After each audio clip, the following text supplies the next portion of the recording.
Good morning, students. So far, I have completed all the topics in Unit 1 of your syllabus. From today onward, I will be starting Unit 2. In today's class, we will be learning about functions in C++. In our last class, we learned about different control structures available in C++. The control structures in C++ could be both conditional statement as well as iterative statement. The different conditional statement or decision making statement available in C++ are if statement, if else, nested if else ladder, switch statement, etc. Similarly, in C++, we can see three types of looping statement, namely while loop, do loop or do while loop, and for statement or for loop. In today's class, I'll give you a brief introduction to function concept in C++. We will also discuss about what are the benefits or advantages of function and different categories of function available in C++. After attending today's class, you will be able to understand why we need functions, what are the different categories of functions available in C++. In addition to that one, you will be able to understand how main function, which is a compulsory function, is different in C and C++. When a large when a large and a complicated problem is given, one simple technique to solve that one is to divide a large and a complicated problem into smaller and simpler subprogram or submodules. Write a separate program for each of these modules. Finally, you integrate them to get the solution for your overall problem.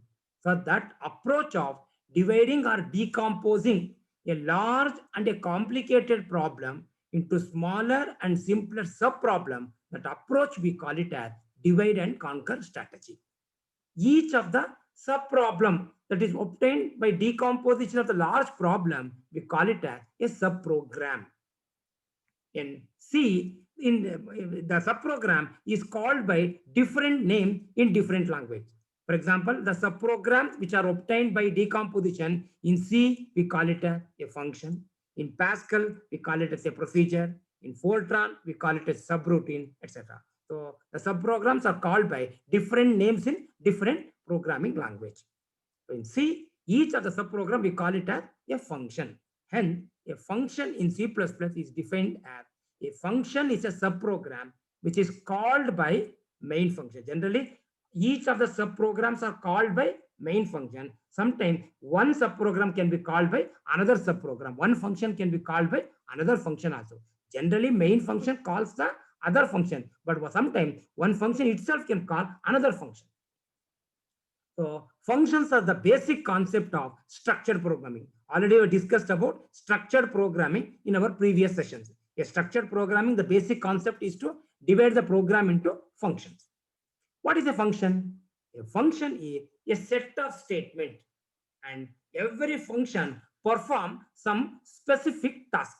For example, if you write a program to add, subtract, multiply, divide two matrices, mean what you can do is you divide the program into four subprogram for four function. One function you can write it for addition of two matrices.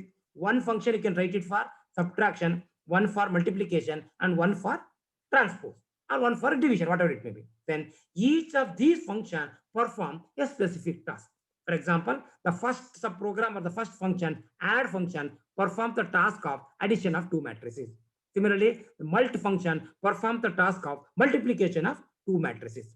In addition to that one, every function has some proper interface with other function. Because main function has an interface to add function, subtract function, multiplication function, and division function. Every function has a well-defined interface with another function. Every function can call other function also. Why we need function? What are the advantages or benefits of dividing the program into number of functions? The first advantage is it helps in managing the complexity. We definitely know that by writing a single program for the large and complicated problem is very, very difficult.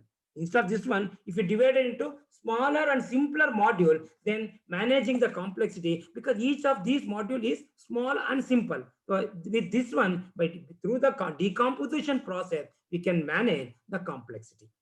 The second advantage of function is testing and debugging is easy. If you are not divided the program into functions, what happens is, if you come across any mistake in the program, then we have to search the entire program to identify the mistake. But if you have divided the program into function, what happens is, if you get a mistake in any function, other modules you need not check it at all. So whichever module is giving an error, you concentrate only on that module. So testing the function and also correcting the function is easy. So testing and debugging is easy through the functional approach or function approach. The third advantage of function is, by writing a function once, we can call it any number of times. And with this one, it saves lot of time. Suppose if the function concept is not there, I will give one simple example. Suppose the function concept is not there. Then I want to write a program which print all the prime number from 2 to 100 or 1 to 100. Suppose I want to print all the prime number from 1 to 100 means we know how to check whether a given number is prime or not. In that case, generally the logic for checking whether a given number is prime or not is hardly some 5 to 6 line program. Okay, so if the function concept is not there means, then we have to check how many number, we have to check all the 100 number means checking one number is prime or not itself take some 6 lines of code. Since we have to do this one for all the 100 number means it becomes 6 into 100 lines coding. So it's a very difficult task. Instead of that one, what you will do is you write one simple function for checking whether a given number is prime or not. Same function you just call 100 times. So this saves a lot of time for the programmer. It also reduces the length of the program. In the previous example, if the function concept is not there means, then we have to write the logic for checking whether a given number is prime or not 100 times you have to repeat.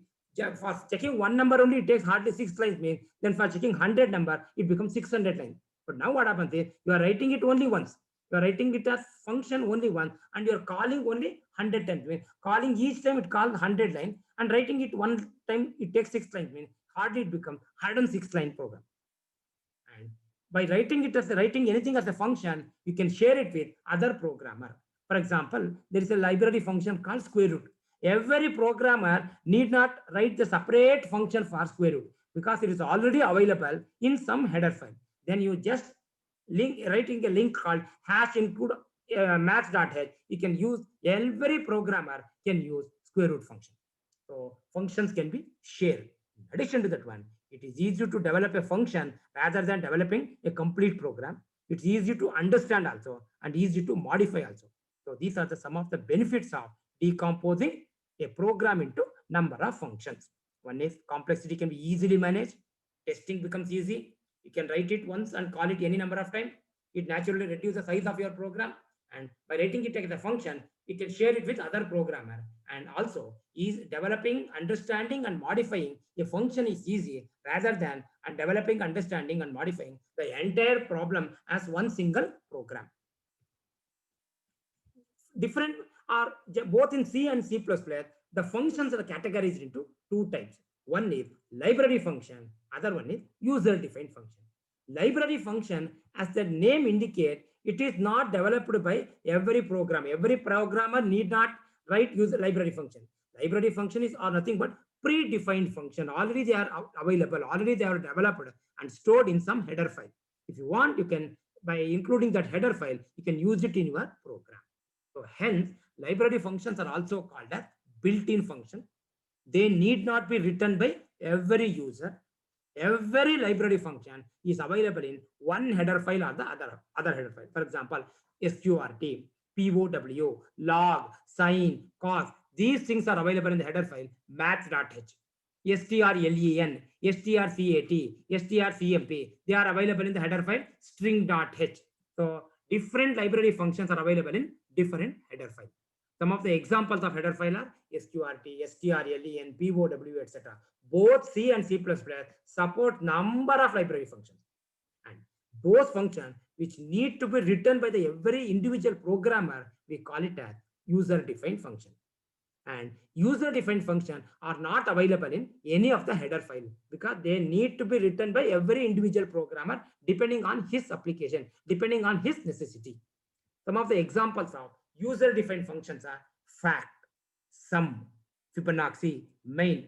Many of the students confuse that main is a library function. No, main is not a library function because every programmer has to write separate main function, and the main function of one user is not same as the main function of the other user. Hence, since every programmer need to write the main function separately depending on his problem, main is considered as a user-defined function. But both C and C++, main is a compulsory function. Remaining sections are optional, but main function section is a compulsory function. But there's a slight difference between main function in C and main function in C++. Generally, C does not specify any return type for the main function. Whenever you are writing main function in C, it is sufficient if you just write like this. Main, open the bracket, some statement, then close the main. You need not mention anything. What is the type of value returned by the function? Because this is flexible and it is an optional. But hence, a main function in C looks like this. But a main function in C returns always or generally a value of integer type. Hence, a main function in C++ is written like this. In C++, main function returns a value of type int to the operating system. Hence, the prototype or the general syntax of main function in C++ is int. This int specifies the return type.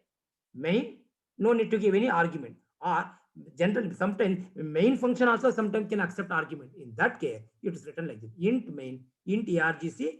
Don't worry about the syntax because there is a concept called command line argument. At that time, I will explain in detail the second syntax. Now you concentrate only the first syntax. Since in C++, main functions returns a value of integer type, we write like this, int main, etc. So hence, main function in C looks something similar to this one. Int main statement, then return 0. See why it returns 0 is compulsory main? Because you have mentioned the return type as integer. 0 is an integer value. Now we will see some new concept in the functions of C++, which was not there in functions in C. So now onward, we will discuss some unique features that is available in the functions in C++.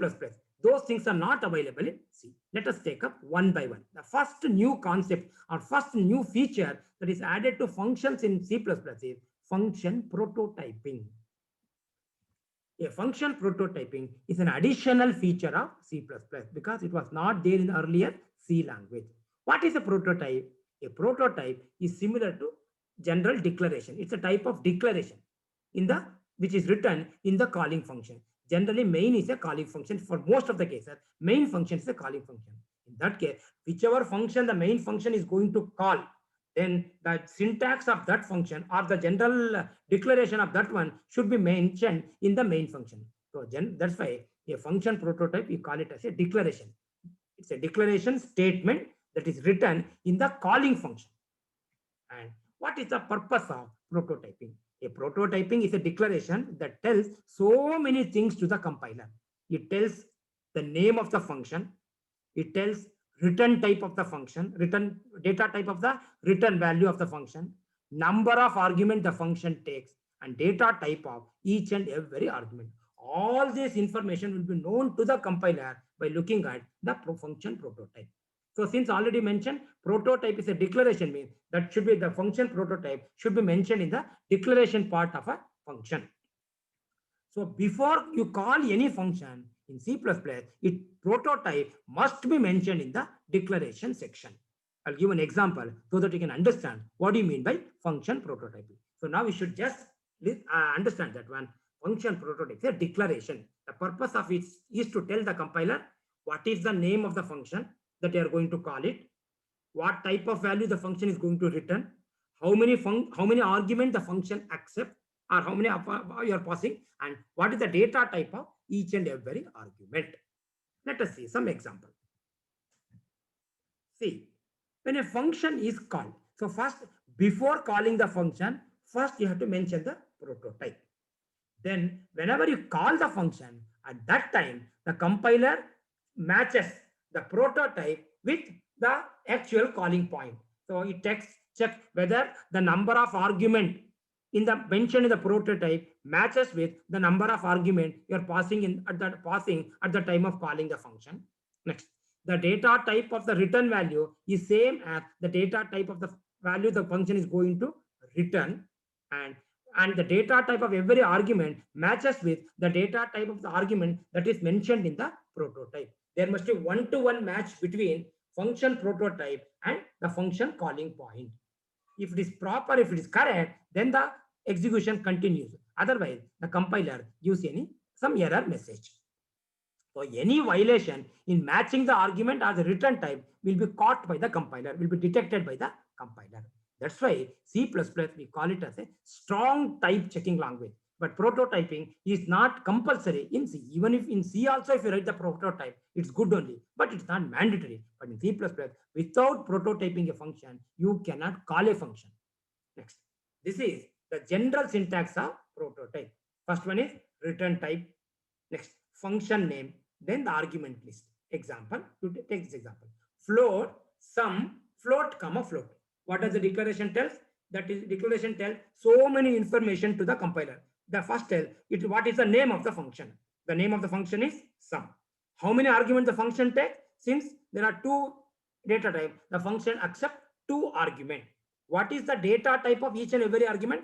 Both the argument in this example is float type. And what is the value returned by the function is that is also float type. So this declaration you should mention in the declaration section of the program or declaration section of the function. There are some more examples on function prototype. Void f1 int comma in. What does it tell? It tells that function name is f1.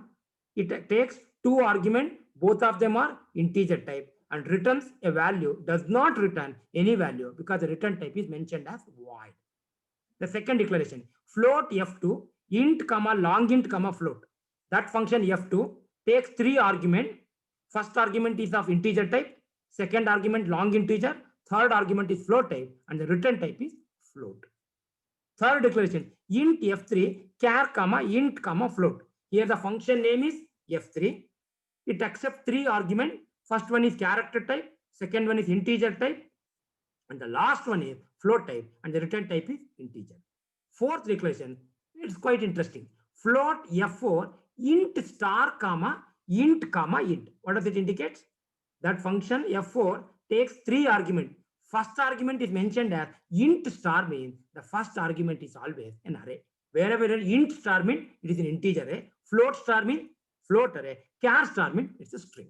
So first argument is integer array, second argument is ordinary integer, and the third argument is integer. So it accepts three arguments and returns the value of float type. Next, the fifth declaration tells that one the function name is f5. It takes two arguments. First one is integer array, and the second one is float array, and return type is float type. The next one, int star fx int comma char star. The function name is f6. It takes two arguments. First one is integer type, and the second one is string type. But the return type is int star, means the return type is integer array. It returns an integer array as an output.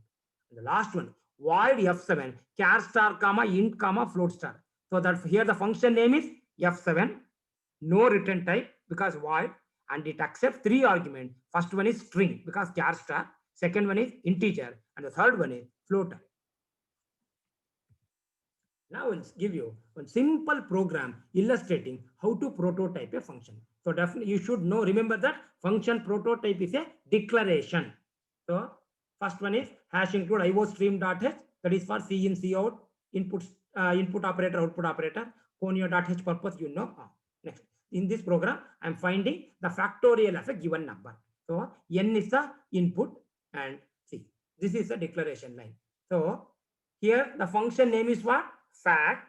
It takes how many arguments? Only one argument of which type? Integer type, and returns the value of long integer type, because for 2 factorials 2 up to some 7, input is also integer, output is also integer, but 8 onward the output is not integer because it's a big number, means the output is a long integer. So our return type is long integer, function name is fact, and only one argument it accepts of integer type, and the variable r is to store the result. So here input is n, output is R. Enter a number C in n. First, you have to input a value for n. Let us check the value of n equal to some 5. Next. Then what I am doing, I am calling the function called fact with n and return type is R. Now the compiler checked. Here function name is what? Fact. Already it is given in the declaration line. Next. How many argument is there? One argument. That is n. N is which type? Integer. So here also I mentioned it as an integer type. Next. What is the return type? The return value is stored in the variable called R. So it will go to R. R is which type? Long integer type. So in the return type also mention it as a long integer. Since R is declared as a long integer type, now what happens? The function prototype matches with the calling point. If the one-to-one matching is there, then no problem. If matching does not found, the compiler issues an error message. So in this example, function name is fact, input is n, that is of integer type, and output is R, that is of long integer type. Hence the prototype is long int fact int n. Then what I'm doing is, after it is the control goes to the fact function, the function returns some value that is retrieved with the variable called R. Now I'm printing the value of factorial of n equal to the value of R. So n is input, R is output. Now we have to write a user-defined function called fact. Now, return type is long int, function name is fact int n. Here you have to take again a variable called R that must be of long integer type, because we know to calculate the factorial, first the variable R must be initialized to 1. Next, what happens is you take a for loop. For int I equals to 1, I less than or equal to n, I plus plus. So R equal to R into I. First time I is how much? Suppose the value of n is 5. First time I is 1. So R becomes what? R is initially 1. 1 into 1. 1 that is stored in R. Now the current value of R is 1. Next I becomes 2. Then R is already 1. 1 into 2. It becomes 2. Now current value of R is 2. Now it becomes 3. Already R is 2. 2 into 3. It becomes 6. Now the current value of R is 6. Then I becomes 4. 6 into 4. You can 24. Last time 24 into 5. It becomes 120. Return the value of R. So that value is received by this R. So now R value will be 120. That is printed here. Now we'll take one more example illustrating function prototype. So this is to calculate the simple interest. You know the formula for simple interest, PTR by 100. So inputs are P value, T value, R value, and output is simple interest. So here P, T, R. These are the inputs, and SI is to store the simple interest. So since the function simple is also mentioned under the float column, the function simple takes how many arguments? Float, float, float. Because the first argument is P, that is float type. The second argument is T, that is also float type. And the last argument is R, that is also float type. So it accepts 3 arguments of float type and returns a value of each type float type. Now this prototype is float simple, float comma float comma float. Next, input the values of P, T, R. Now you call the function called SI equal to simple P comma T comma R. So the arguments are P, T, R, and the return value is stored in the variable called S. Now simple interest to display the value of SI. So here the return type is what? Float. Function name is what? Simple. Arguments how many? 3. What's the data type of the first argument? Float. The second argument? Float. Third argument is float. Now we have to define a function called simple. That I have defined here. Return type is float. Function name is simple. First argument is float P, float T, float R. Then return P into T into R by 100. So one observation made here. At the time of prototyping, no need to mention that variable name as float P, float T, float R, or float R. Similar in the previous example also, in the prototype, I have not mentioned the name of the variable. Here the input argument is n. So no need to mention it as R. Even if you give int n also, nothing will happen. But no need to mention the name of the variable during prototyping. So in today's class, I gave a brief introduction to function concept in C++. What is a function? A function is a subprogram which is obtained by dividing a large program into number of simple functions. Functions are called by different names in different languages. Functions are classified into result function, user-defined function, and library function. Those functions are available in the language, supported by the language automatically, which are available in the header file, are called as a library function. Those functions created by the user, we call it as a user-defined function. Main function is also a user-defined function. I have added one additional feature to the functions in C++ called function prototype. The function prototype is a declaration that gives you so many information. It tells you what is the name of the function, What is the return type, data type of the return value, number of arguments the function take, data type of each and every argument. And last one is there's a slight difference between functions in C and functions in C++. Because in functions in C, we generate it just main. Whereas in functions in C++, we write it as int main. Or we can write void also. If we write int main means a last line in the function should be return 0. So some review questions based on today's class are: what is a function? Discuss the advantages of function. It's an example for A. Explain the categories of function. What do you mean by function prototype? Write its necessity. Because by writing a prototyping, you can avoid sending wrong number of arguments, wrong data type of the argument at the time of calling a function. So C++ never permits, because there must be one-to-one match between what you have mentioned in the prototype must match with what you are calling. Write a program to illustrate function prototype. I have given two simple examples illustrating function prototype. One is on simple interest, other one is on factorial.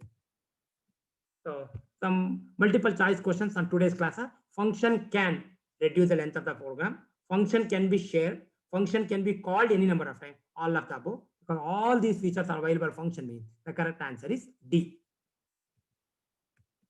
Function prototyping is a type of function definition, function calling, declaration, none of these. The correct answer is declaration. C. Which of the following is a user-defined function? Main is a user-defined function. Power, POW is a library function, but power is a user-defined function. Concatenate, similarly, strcat is a library function. Concatenate is not a library function. It is a user-defined function. So all of them are user-defined function. The correct answer is D. Identify the wrong statement. Function increase the length of the code. No, function will reduce the length of the code. A function prototype is a way of calling a function. No, a function prototype is a type of declaration. Argument used during calling a function are called as actual argument. That is true. So only statement A and statement B are wrong. So the correct answer is D only, because both A and B are wrong. Last one is: how many variable can be passed as argument in C++ function? No such restriction. So 3, no limitation, 1, 2. The correct answer is B, no limitation. Hope you understood what I have explained in today's class. Still, if you have any doubt, you can call me over that number, or you can post your comment in the comment section in the Google class, or still otherwise you can send your doubt through your WhatsApp also. Thank you.